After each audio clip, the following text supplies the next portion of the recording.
ఇక్కడికి ఇచ్చేసినటువంటి పత్రికా విలేకరులకు, మీడియా విలేకరులకు నమస్కారం. తెలుగుదేశం, ఒంగోలు తెలుగుదేశం నాయకులు ఓటమి భయంతో వైఎస్ఆర్ కాంగ్రెస్ పార్టీకి సంబంధించినటువంటి వారి ఓట్లను తీసివేయటం జరిగింది. అదేవిధంగా తెలుగుదేశం వారు దొంగ ఓట్లను చేర్చడం జరిగింది. కాబట్టి వైఎస్ఆర్ కాంగ్రెస్ పార్టీ నాయకులు, కార్యకర్తలు తమ ప్రాంతాల్లో ఉన్నటువంటి తీసివేసినటువంటి వైఎస్ఆర్ కాంగ్రెస్ పార్టీ వారి ఓట్లను చేర్చాలి. అదేవిధంగా కొత్త వారి ఓట్లను కూడా చేర్పించవలసిందిగా మనవి చేస్తూ ఉన్నాం.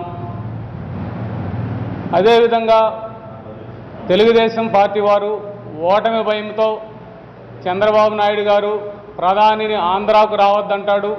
అదేవిధంగా ఒంగోలులో ఉన్నటువంటి తెలుగుదేశం పార్టీ నాయకులకు ఓటమి భయం పట్టుకుంది.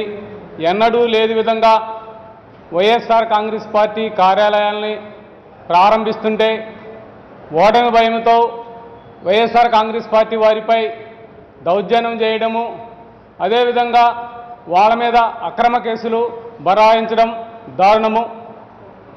బాలినేని శ్రీనివాసరెడ్డి గారు 4 సార్లు ఎమ్మెల్యేగా గెలిచారు, అదేవిధంగా మంత్రిగా పనిచేశాడు. ఆయన ఎప్పుడూ కూడా తెలుగుదేశం పార్టీ వారిని ఎక్కడైనా పార్టీ కార్యాలయాలు స్థాపించుకున్నా ఎప్పుడూ కూడా వ్యతిరేకించలేదు.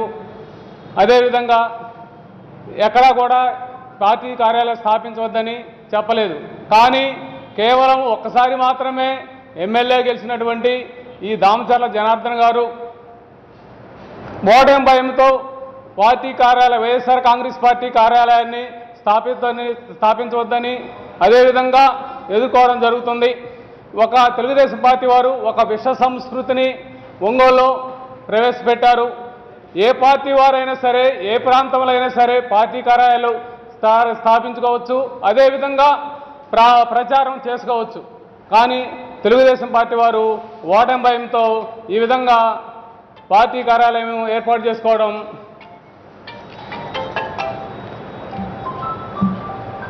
అదేవిధంగా చంద్రబాబు నాయుడు గారు ఓటమి భయంతో డ్వాక్రా మహిళలకు కానీ, అదేవిధంగా నిరుద్యోగులకు కానీ, అదేవిధంగా అగ్రిగోల్డ్ బాధితులకు, రైతులకు మోసం మాటలు చెప్తూ ఉన్నాడు.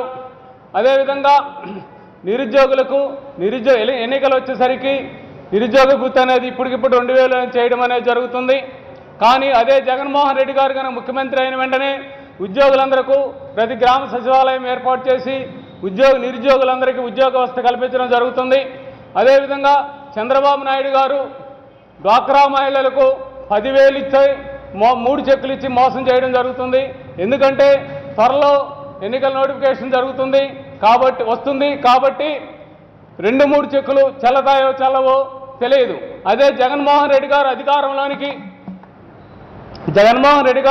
అధికారంలోకి వచ్చిన వెంటనే ఈ డ్వాక్రా మహిళల రుణము పూర్తిగా మాఫీ చేయడం జరుగుతుంది. రెడ్డి గారు ముఖ్యమంత్రి కావడము తథ్యం.